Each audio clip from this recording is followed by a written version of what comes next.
Ne manquez plus aucune émission. Voilà.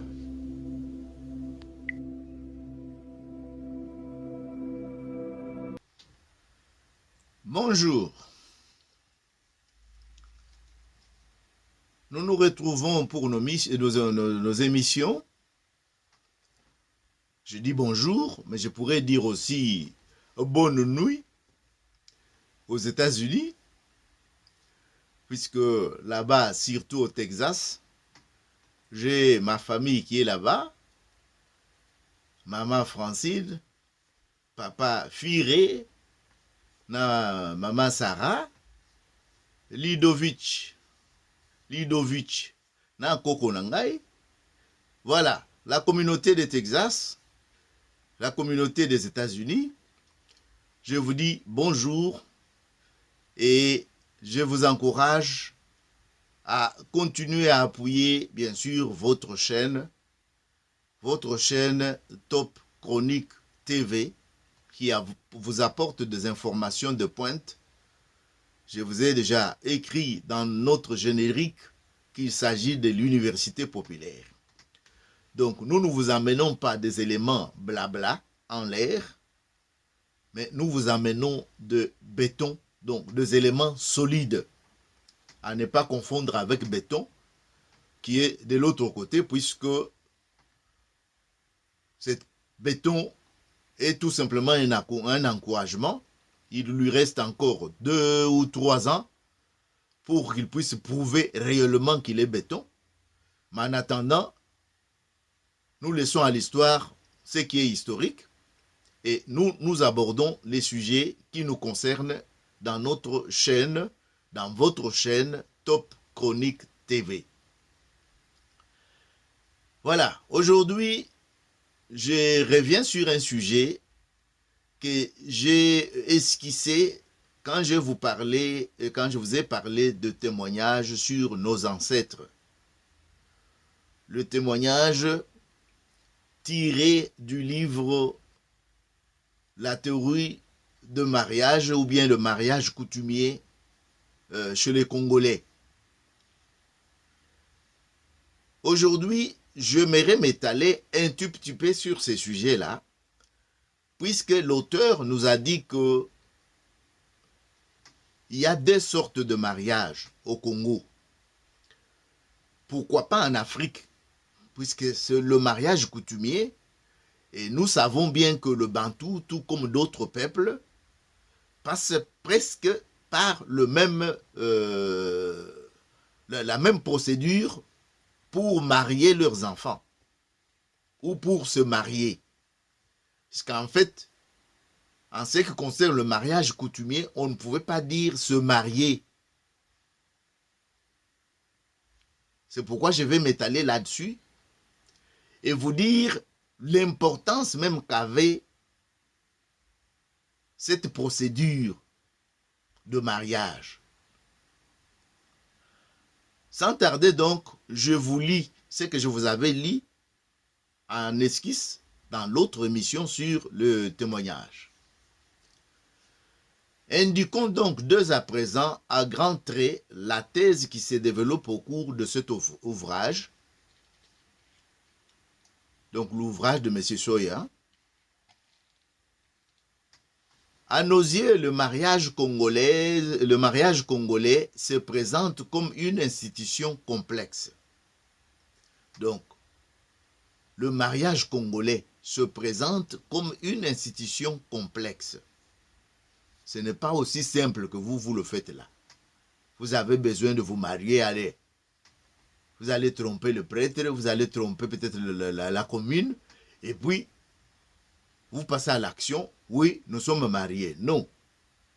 Mais dans les systèmes coutumiers, ce que je peux appeler le principe juridique coutumier, le principe juridique congolais, il va le dire d'ailleurs aussi, les principes juridiques congolais ou africains.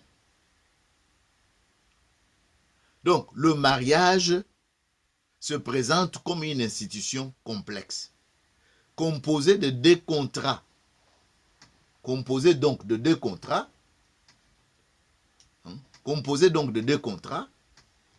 entre, donc composé de 2 contrats étroitement unis. Composé de 2 contrats étroitement unis, un contrat entre familles et un contrat entre personnes. Vous avez bien entendu. Le mariage est complexe pour comment? Mais c'est puisqu'il présente 2 contrats dans le principe juridique congolais. Un contrat, premier contrat entre 2 familles. C'est-à-dire que les 2 familles ont eu le temps de s'apprécier, ont eu le temps de se connaître, ont eu le temps de s'échanger des informations avant que le deuxième contrat, selon le blanc, puisque cette distinction ici, c'est lui qui l'a fait, mais nos ancêtres ne faisaient pas cette distinction. Puisque le mariage était unique et même principal. Donc je répète, un contrat entre familles et un contrat entre personnes. D'après lui, il dit ceci, nous appellerons le premier l'alliance, c'est-à-dire le contrat entre familles. Nous appellerons le premier l'alliance, qui est égal au contrat entre familles. Et le second contrat, c'est l'union conjugale. L'union conjugale. Je me rappelle encore au village, on me disait cette union-là. Si le mari n'est pas présent, on prend le frère du mari et la femme qu'on épouse, on le fait asseoir sur un lit. Symboliquement, c'est l'union conjugale en attendant qu'il aille peut-être rejoindre son mari là où il peut aller le rejoindre. Vous avez compris. Sous d'autres cieux, bien sûr, je ne peux pas anticiper les sujets. À la mort, on plonge le frère de celui qui est mort, du défunt, et sa femme, la veuve, dans un cours d'eau ou dans l'eau, et on dit qu'on a terminé toute la cérémonie. Mais je ne veux pas anticiper les choses. Aujourd'hui, je vous parle de la complexité du mariage et le principe juridique congolais ou africain. Vous avez compris donc, le blanc ressort dans la procédure africaine, des coutumes africaines ou des coutumes du Congo, généralement chez le Bantou où cette étude a été faite, et il ressort 2 contrats. Mais à mon niveau, je préfère vous parler de l'alliance, vous briefer un peu. Puisque quand on parle de l'alliance ici, en principe, c'est que moi, j'ai eu à expérimenter dans mon enfance, ce n'est pas l'individu qui se mariait, c'est toute la famille. Pour bien vous présenter cet élément, je prendrai le cas d'un orphelin. Un orphelin qui n'a ni père ni mère, et même s'il a une mère, c'est considéré que les revenus de la maman ne pouvaient pas atteindre pratiquement le montant estimé de la dot. Et c'est toute la famille, ou la famille directe de l'orphelin, qui s'est préparée petit à petit. Soit en élevant une chèvre, cette chèvre qui peut devenir 2, 3 ou même 4. Et on désigne une chèvre, on dit que cette chèvre ici, c'est la chèvre qui aidera à ce que cet orphelin puisse se marier. Et au moment où on doit chercher la femme, comme on n'était pas totalement dictateur, on désignait des personnes qui doivent être accompagnées par les concernés. J'ai dit, ce n'est pas les concernés qui est accompagné, mais c'est les concernés qui accompagnent ceux qui pourront l'aider à trouver sa femme. Puisqu'en ce moment-là, on ne connaissait même pas la femme. On connaissait peut-être de quel côté on peut aller, puisqu'on a une bonne expérience de ces côtés-là. Et quand vous partez avec les adultes, on différenciait les âges et les expériences aussi. Et l'éloquence, c'est-à-dire la façon dont dans le groupe, il doit y avoir quelqu'un qui ne peut pas se laisser faire dans la prise de parole. Puis ce sont des éléments de discussion, de débat. La famille qui offre la femme ou qui donne la femme en mariage ne peut pas laisser son enfant aller comme ça n'importe où, chez n'importe qui. Donc vous devez vous défendre. Je peux comparer ça à un procès. Vous devez défendre avec vos arguments. Vous devez défendre que vous n'allez pas faire mourir cette femme-là, cet enfant-là d'autrui, de faim. Vous devez défendre que vous êtes capable d'aller soigner cet enfant-là. D'ailleurs, je vous parlerai plus tard peut-être d'un proverbe Congo qui donne l'exemple de comment on a marié une fille. Je vous ferai part de cette émission-là pour que vous puissiez comprendre que chez le Bantou, c'est presque la même chose, le même souci aussi. Il y en a qui disent Bakajimbantou. Non, cette expression n'a pas de raison d'être, puisque nous remarquons que dans le pratique, la femme était considérée, on ne pouvait pas la libérer comme ça. Au premier venu, à tout aventurier qui arrive, on lui laisse la femme aller partir avec. Non. C'est-à-dire que c'était des personnes bien respectées dans nos sociétés. Et vous le savez bien, même ceux qui ont étudié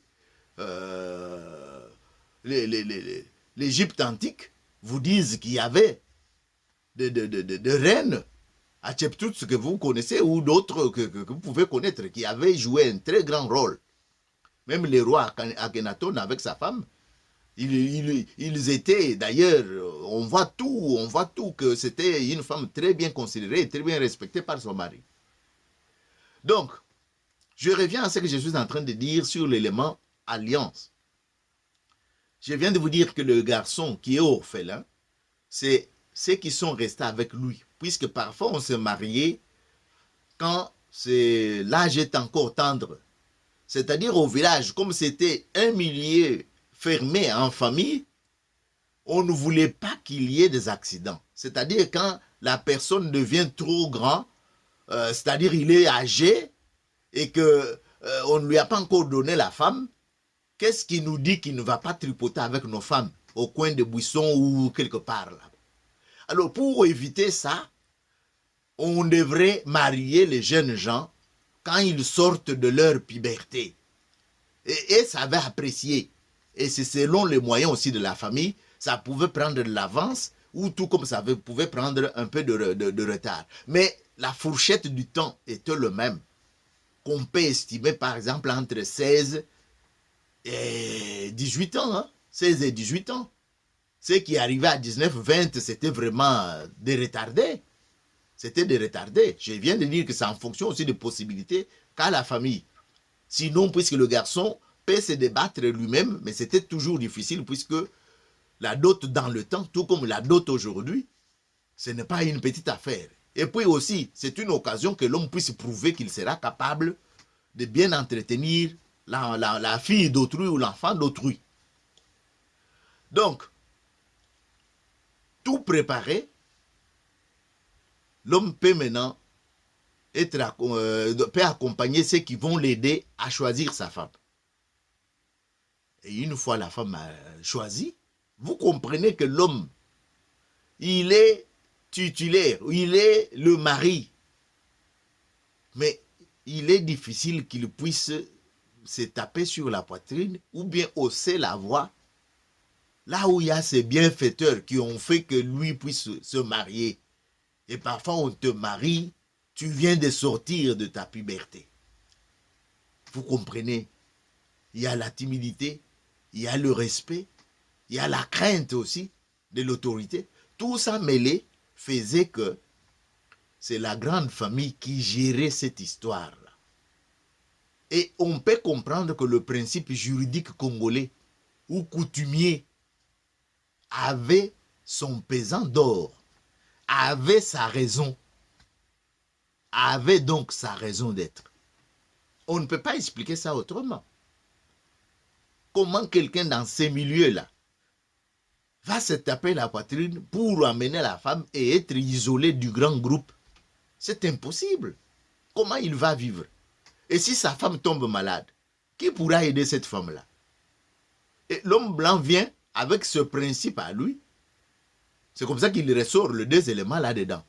Il a pu ressortir les deux éléments comment? C'est puisqu'il connaît ce qui se déroule chez lui. Ça se comprend. Mais je termine d'abord avec les avantages de l'alliance.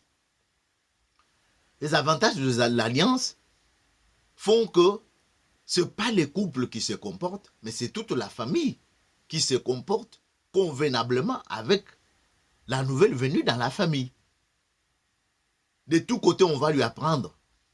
Lui apprendre par où on pêche, par où on chasse, par où on cultive, quel genre de culture, comment on prépare, son mari aime quoi, ainsi de suite. Tout un encadrement. Mais c'est un groupe qui est soudé, un groupe qui est disposé à se prêter à tout ce qu'il faut pour que cette nouvelle famille constituée puisse aussi s'épanouir et plus tard que sa progéniture puisse trouver aussi un cadre, un bon cadre où il peut s'épanouir.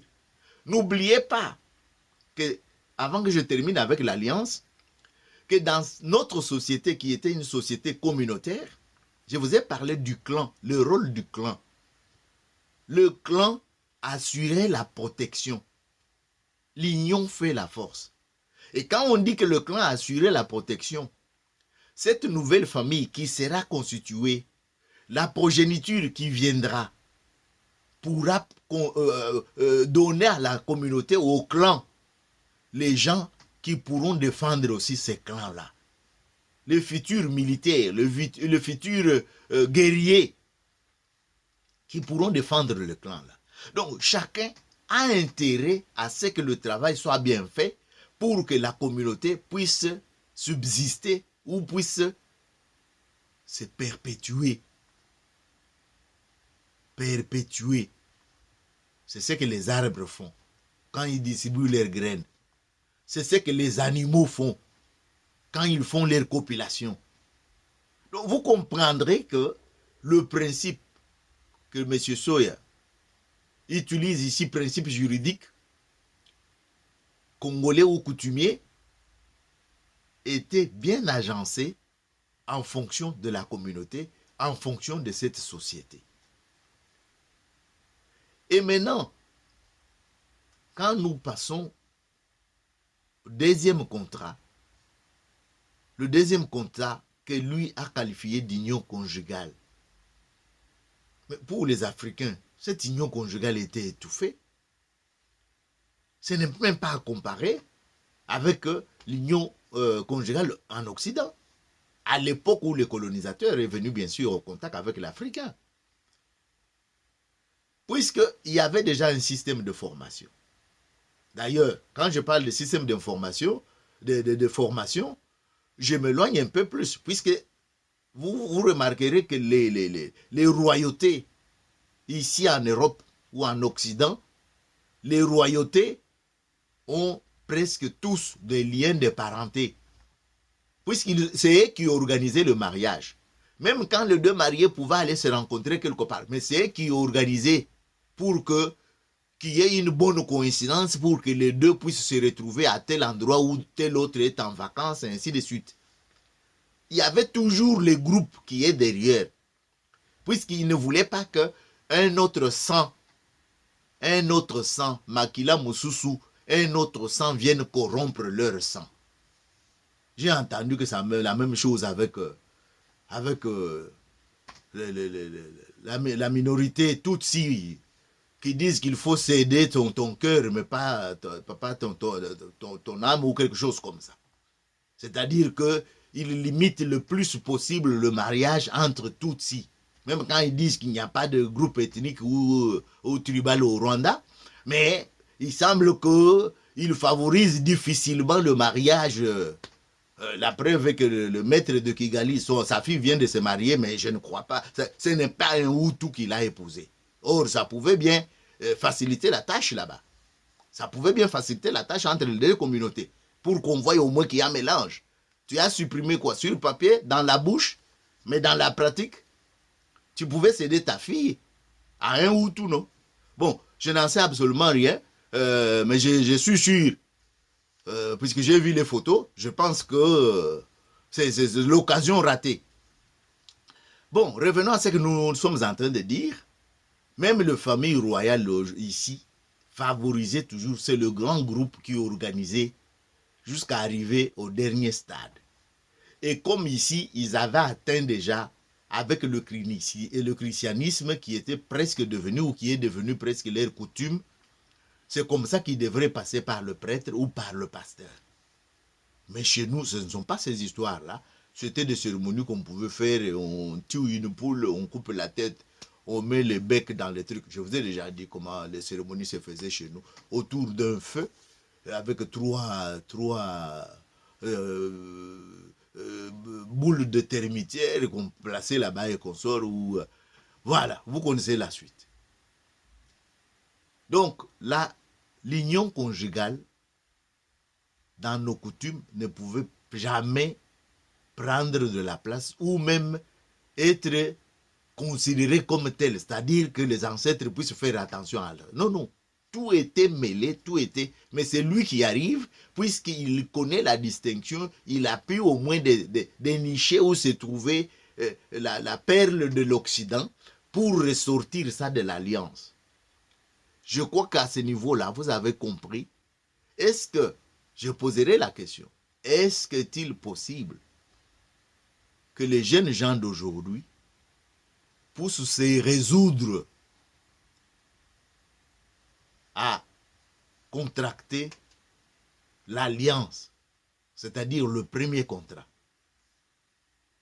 qui est amorcé ou qui est entamé en amont par toute la famille, ou les deux familles qui doivent d'abord se connaître, qui doivent s'apprécier, qui doivent, je ne dirais pas s'aimer, mais qui doivent maintenant devenir une famille.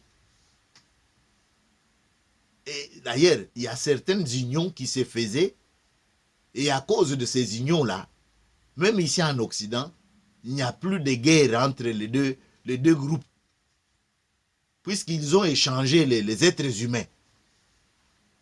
Les uns appellent les enfants qui sont de l'autre côté les neveux, et ainsi de suite. Donc vous comprenez que certains mariages, même ici en Europe, étaient organisés pour qu'il n'y ait pas de guerre. Voilà l'importance de l'alliance. Même quand ce monsieur a ressorti ça, mais il doit comprendre que l'alliance était plus importante. Et d'ailleurs, les Africains considéraient que c'est l'unique mode de mariage. Il n'y en avait pas deux. Mais ils ont voulu mettre l'union conjugale en exergue pour favoriser le mariage à l'église. Mais ça rapporte quoi? Puisque les gens se marient à l'église, mais combien il y a de divorces? Les gens se marient à l'église, mais combien il y a de péchés? Ça rapporte à quoi? Donc, des formalités pour que certains puissent empocher de l'argent, pour que certains puissent avoir leurs petits-enfants ou exercer ou chauffer leur derrière comme les collègues de l'Universel TV disent. Les gens qui aiment bien chauffer leur derrière, qu'ils puissent trouver bien les champs où ils peuvent opérer. Voilà. Nous ne sommes pas à ce niveau-là. Mais nous devons ajouter ceci. Les deux conventions sont en général si enchevêtrées. Les deux conventions, donc, l'alliance et puis l'union conjugale. Ça, c'est d'après lui. Mais les Africains ne faisaient aucune différence. Il va le dire d'ailleurs. Les deux conventions sont en général si enchevêtrées, si confondues, qu'on ne les distingue pas. Ça, c'est l'Africain. Tout spécialement les Noirs, dont l'analyse juridique, là, il commence à dire n'importe quoi.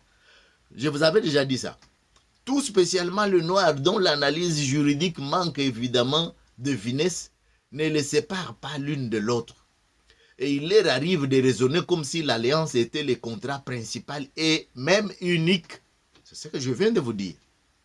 C'est ce que je viens de vous dire. Pour l'Africain, il n'y avait pas une autre explication que vous pouvez donner à ce niveau ici. Et vous pouvez le comprendre, je viens de donner les avantages. L'orphelin pouvait se marier à cause de l'alliance.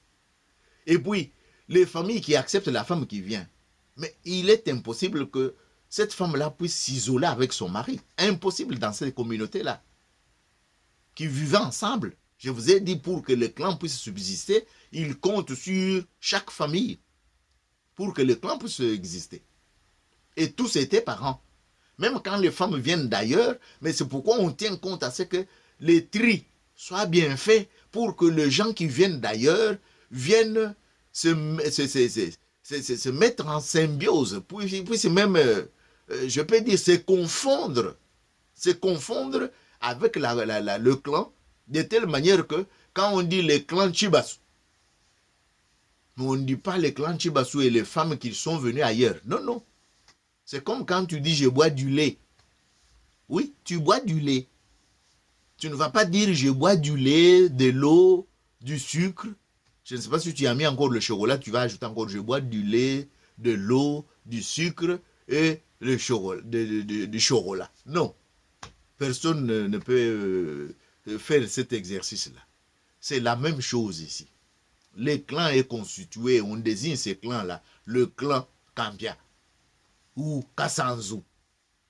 Alors, quand on désigne un clan comme ça, ou bien Nkundo, ou bien, si vous voulez bien, le clan Tandu, si on dit Batandu, on ne dira pas non, le Batandu, là, il y a les femmes qui sont venues de Bayombe, des femmes qui sont... Non, non.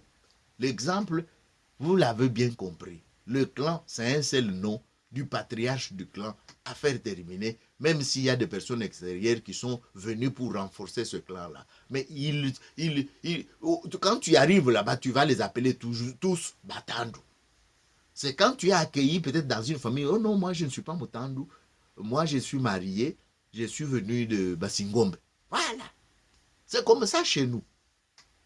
Mais si tu es dans les grands groupes, je suis parti chez les Batandu, ou les Basingombe. Donc, vous comprenez vous-même. Vous comprenez vous-même. Donc, il n'est cependant pas impossible, en observant le fait, c'est pour appuyer également, il n'est cependant pas impossible, en observant le fait, de découvrir que chacune des conventions a son existence propre. C'est lui qui donne les détails. D'ailleurs, si j'ai recours à lui, puisque si je vous racontais ça, vous allez croire que je vous raconte. Je vous ai déjà dit, je n'aime pas venir ici raconter des histoires. Il faut que ça soit appuyé par des études qui ont été menées sur le terrain. Ainsi, puisque ce monsieur a été sur le terrain juridique au Congo 20 ans, pratiquement 20 ans. Je vous ai dit qu'il était professeur aussi à l'Institut royal de colonie. L'Institut colonial royal, c'est quelque chose comme ça. Donc, il n'est cependant pas impossible, en observant le fait, de découvrir que chacune des conventions a son existence propre. Ainsi, après la mort d'un époux, c'est un cas qu'il relève ici. Ainsi, après la mort d'un époux, à un moment où de toute évidence l'union conjugale s'est éteinte par la disparition d'un de ses sociétaires, c'est-à-dire le mari ou bien la femme, l'alliance subsiste assez fortement pour que, soit par le remplacement de la femme de feinte, soit par ce qu'on appelle le pseudo-lévira, c'est-à-dire le remplacement du mari décédé, elle puisse servir de support à une union conjugale nouvelle. Vous avez compris vous-même. Sans cette alliance ici, par exemple, moi qui suis maintenant en Allemagne, je suis loin de la famille. Très loin de la famille. Maintenant, je meurs aujourd'hui. Comment la grande famille, l'alliance pourra organiser? Et en plus, les jeunes gens d'aujourd'hui, quand ils se marient par leurs propres moyens. Ce qui fait qu'ils peuvent dire même je m'en fous de la famille. Oui. Il va compter sur les amis. Mais je vais vous dire qu'il y a des gens qui regrettent sur leur lit d'hôpital aujourd'hui ou dans les Altenheim ou dans le homme de vieillard.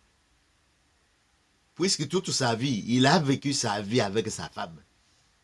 Comme ici, c'est l'individualisme au summum, au sommet. L'individualisme au sommet, chacun pour soi. L'autre là pour tous. Mais je ne sais pas s'il est pour tous. Puisqu'il y a un Ivoirien qui a dit dans leur pièce de théâtre que il y en a qui disent qu'il est grand. Mais c'est pourquoi il s'occupe de plus grand, il ne s'occupe pas de petit. Bon, c'est une parenthèse que je ferme. L'alliance peut rendre le mariage une nouvelle, une union conjugale nouvelle, possible. Seule l'alliance, pas les électrons libres. Les électrons libres, quand le mariage s'interrompt par la mort ou par quoi que ce soit, ils sont aussi électrons libres. Ils se débrouillent seuls. Des gens d'ailleurs dangereux, puisqu'ils ne rendent compte à personne. Mais ce n'est pas le cas dans l'alliance. Hein. Dans l'alliance, les deux mariés rendent compte à la grande famille. Donc le garçon ne doit pas faire n'importe quoi sur la fille, puisque la grande famille est là. Moi, j'ai vu mon grand frère taper avec le fouet de Belge là. Quand je dis fouet de Belge, c'est-à-dire le même fouet que je vous ai dit en peau d'hippopotame.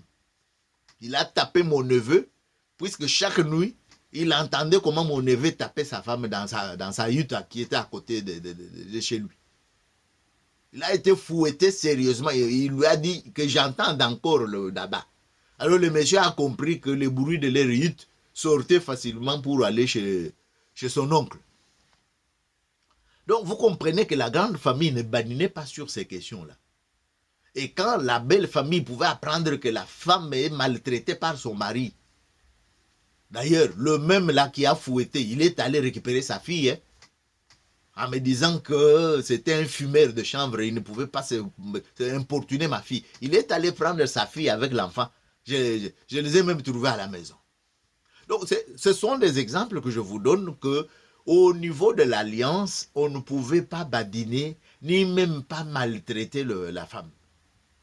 Puisqu'il y en a qui confondent avec les potentats qui ont eu leur pouvoir comme les diamantaires de Tchikapa qui trouvaient que les femmes sont les bintou, les femmes sont des choses. Non. Dans nos coutumes, dans nos traditions, la femme a sa place, la femme a sa valeur. Et d'ailleurs, si la femme n'est pas là, comment le clan peut se constituer, comment le clan peut être fort? Comment le clan peut être fort, comment le clan peut se constituer si la femme n'est pas là? Or, vous savez bien que dans ma communauté, tout comme dans d'autres communautés ou dans d'autres sociétés, le mariage, généralement, on évite la consanguinité en allant épouser dans un autre clan, dans une autre tribu. Donc, ce n'est pas dans sa famille où on doit avoir la femme. Et là où on fait le contraire, il semble qu'il y a beaucoup de malformations à cause de ça. Mais ce n'est pas le sujet aujourd'hui. Donc, vous comprenez, je vous aborde tous ces sujets pour vous dire que l'alliance avait son importance. Même si ce monsieur a cherché à ressortir ça pour différencier les deux, pour éloigner la famille au moment de célébration de mariage religieux chez les prêtres ou chez le pasteur, mais il a compris lui-même que pour les Africains, c'était un contrat principal et même unique. Il vient de le dire lui-même. Et il vient de donner l'exemple, en cas de décès, le mariage, selon le contrat de l'alliance, subsistait. Mais votre mariage en l'air, là, ça se termine là. Chacun prend sa direction et puis chacun part dans sa direction. C'est ce que nous vivons tous les jours ici en Occident. Et on m'a dit même qu'il y a plus de 40% de divorces. Plus de 40% dans une société. Plus de 40%, je ne sais même pas si ça a dépassé ce chiffre. Puisque même c'est quand on est terminé, allez, sors, 200 km, tu ne peux plus sillonner ici, ainsi de suite. Mais pourquoi vous vous êtes mis ensemble? Pourquoi vous vous êtes mis ensemble? pour brûler ça comme ça, pour une petite affaire, parfois des bisous. Oh, tu ne m'as pas donné des bisous, c'est que tu ne m'aimes pas. Allez, dehors. Oh, tu n'as pas sorti mon chien. Hein? Tu n'as pas sorti mon chien, hein, dehors. Ah! Donc, il était venu pour ton chien ou ton chat. Voilà. Ce n'est pas notre sujet. Donc, le mariage subsiste, l'alliance subsiste assez fortement pour que soit par le remplacement de la femme de fait, soit par ce qu'on appelle le pseudo-lévirat, c'est-à-dire le remplacement du mari décédé, elle puisse servir de support à une union conjugale nouvelle. Dans le mariage par enlèvement, c'est un autre exemple qu'il donne pour vous montrer, il insiste sur son union conjugale. Dans le mariage par enlèvement, nous voyons les liens entre époux se nouer le premier, puisque ce sont les deux amoureux qui veulent vivre leur aventure. Mais on ne sait pas si ça va se solder comment. Ça, on ne sait pas. C'est l'inconnu. Alors, c'est noué le premier, isolé jusqu'à ce que le paiement de la dot. Donc, vous avez compris ce que je venais de vous expliquer tout à l'heure. Dans le mariage par enlèvement, nous voyons les liens entre époux se nouer le premier. Donc, les époux là sont isolés jusqu'à ce que le paiement de la dot fasse plus tard naître l'alliance. C'est quand ils viendront régulariser. Chez nous, on appelle ça venir régulariser la situation. Venir régulariser la situation. En ce moment-là, il peut maintenant, l'alliance peut naître entre les deux familles. C'est-à-dire, les deux familles peuvent commencer à se respecter. Dans les cas contraires, c'est un concubinage. Vous pouvez vivre comme vous voulez, puisque vous vous êtes tapé sur la poitrine, vous vous êtes entêté. Donc, vivez votre concubinage. Vous pouvez appeler ça comme vous voulez, ça vous regarde, mais votre aventure, c'est à vous de porter tous les pots cassés. Aucun membre de famille n'est pas concerné par ça. Et j'ai utilisé le terme régulariser, donc et régularise la situation en complétant le mariage par la réunion de ces deux éléments. Donc, vous avez compris ce que je viens de vous dire. Pour nous, Africains, s'il y en a encore de jeunes gens qui se posent la question sur l'importance de la famille, je crois que je vous ai donné suffisamment d'éléments. Le monsieur vient d'en donner aussi. Il vient d'en donner aussi. Et pour ressortir l'élément, il vous a donné l'exemple de... je sais, il y a de groupes ethniques à l'Équateur qui ont enlevé carrément chez les Nkundo. Je crois que c'est le cas qu'il est en train de citer ici tout à l'heure. Puisqu'il n'avait pas la possibilité de la dot, alors il enlève la femme.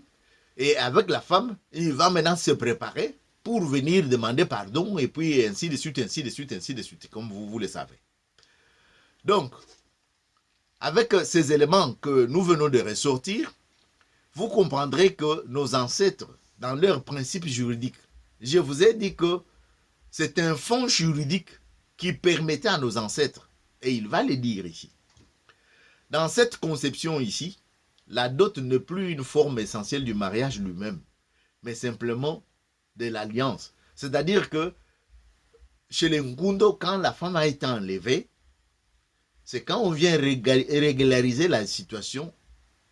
Alors, la régularisation de la dot n'est plus concernée comme l'élément de mariage ou de l'union conjugale pour des aventuriers qui étaient partis vivre leur aventure à l'insu ou bien en se cachant. Mais c'est quand ils viennent donner la dot qu'on considère que l'alliance maintenant est considérée. Donc la dot en ce moment-là peut être pris comme l'élément de l'alliance et non pas l'élément de l'union conjugale, pour ressortir le terme que lui a mis ici. Par contre, les cérémonies de noces étrangères à l'alliance n'engendrent que l'union conjugale. La question si difficile de savoir si le mariage des chrétiens peut s'intégrer dans la coutume se résout aisément. Donc, vous comprenez que leur objectif était, dans cette étude ici, de montrer aux prêtres que vous pouvez trouver votre compte quand ils ont déjà terminé leur situation. Et c'est ce qui s'est fait d'ailleurs.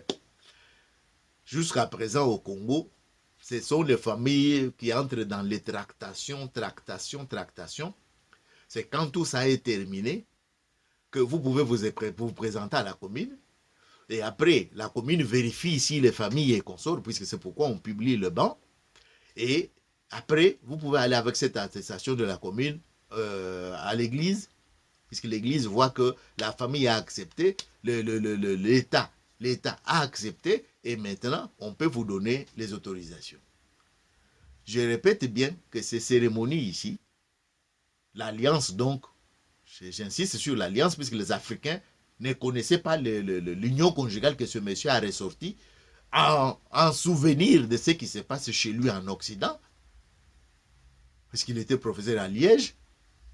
Il est liégeois d'ailleurs lui-même. Donc, sortant de cette culture, il a pu facilement démêler l'alliance de l'union conjugale.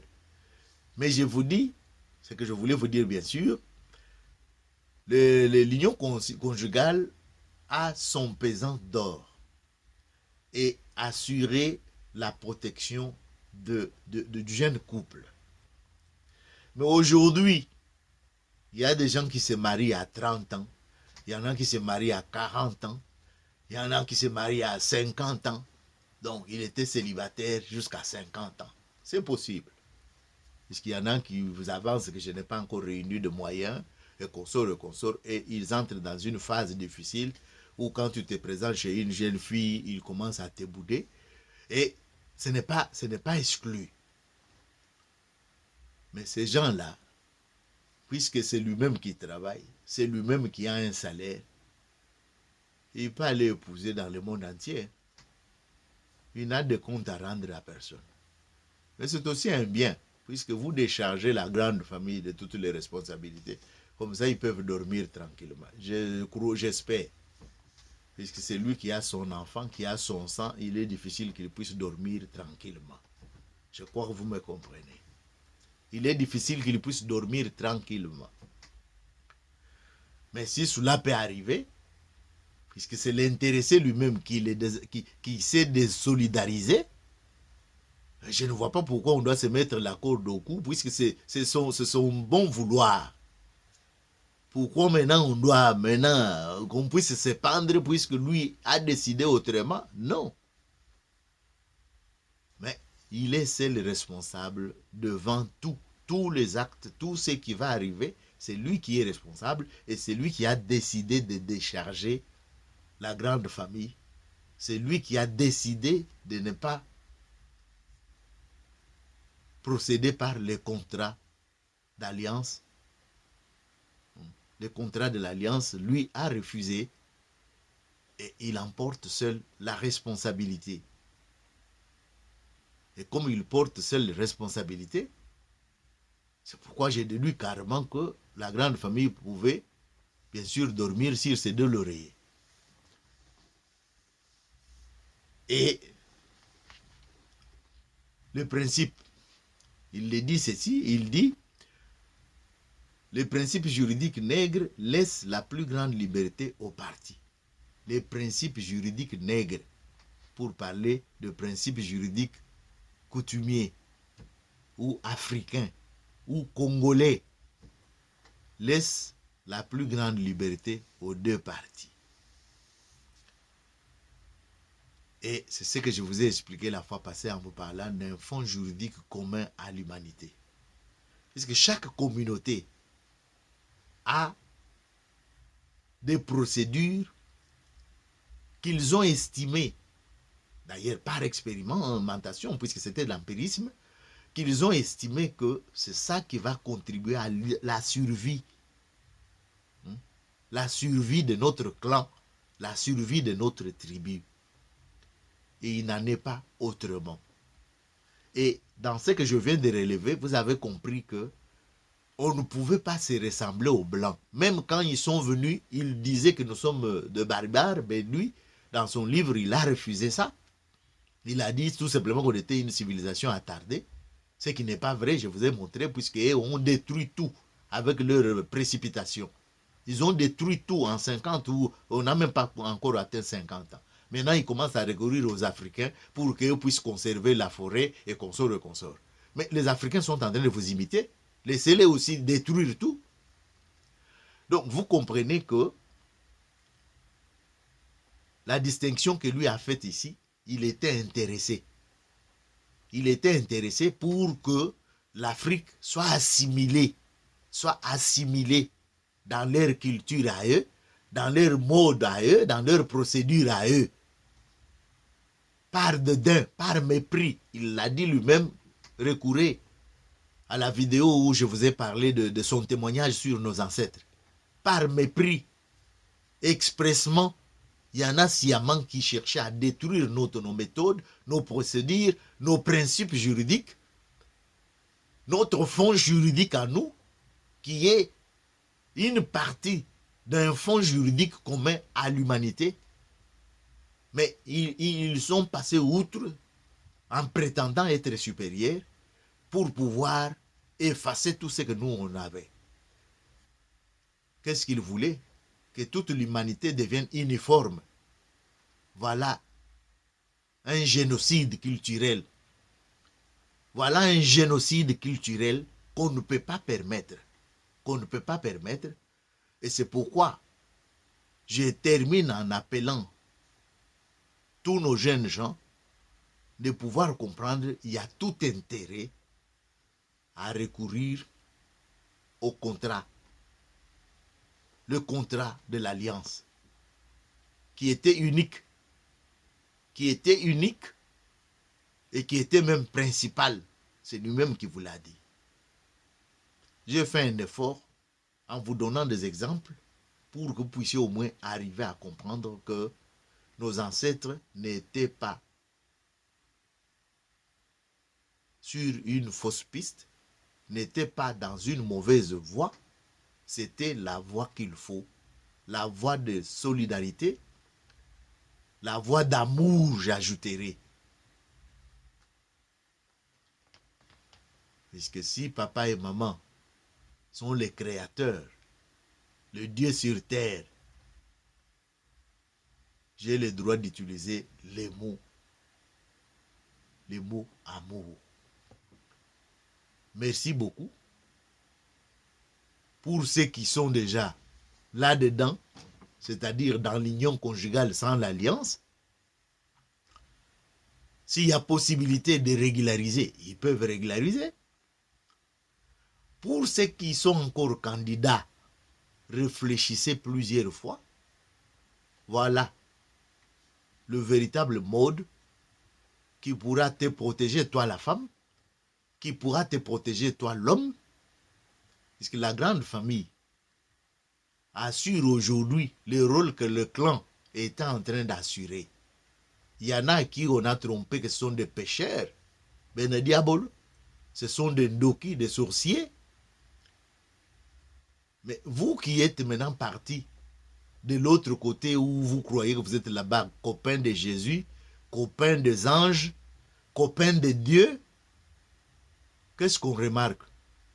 Pire que la protection qu'on pouvait tirer d'un clan.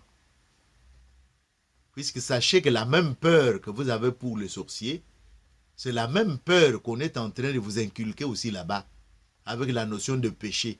Il y en a qui voient de péché partout, même là où il n'y en a pas. C'est par là que je vous dis merci pour votre attention et je vous donne rendez-vous pour nos autres vidéos. Ciao!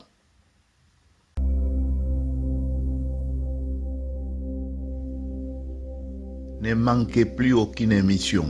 Voilà.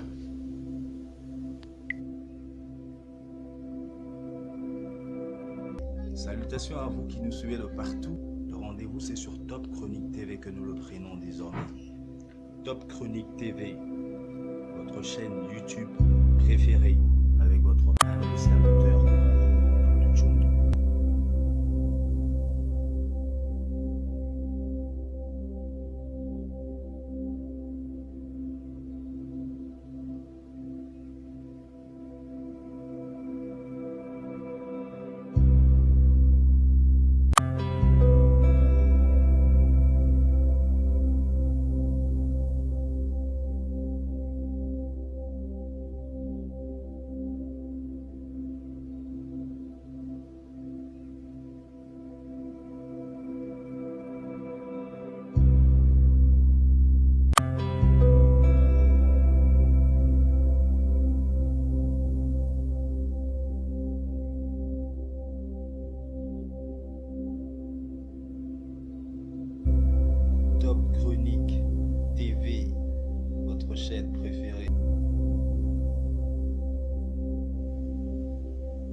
Ne manquez plus aucune émission. Voilà.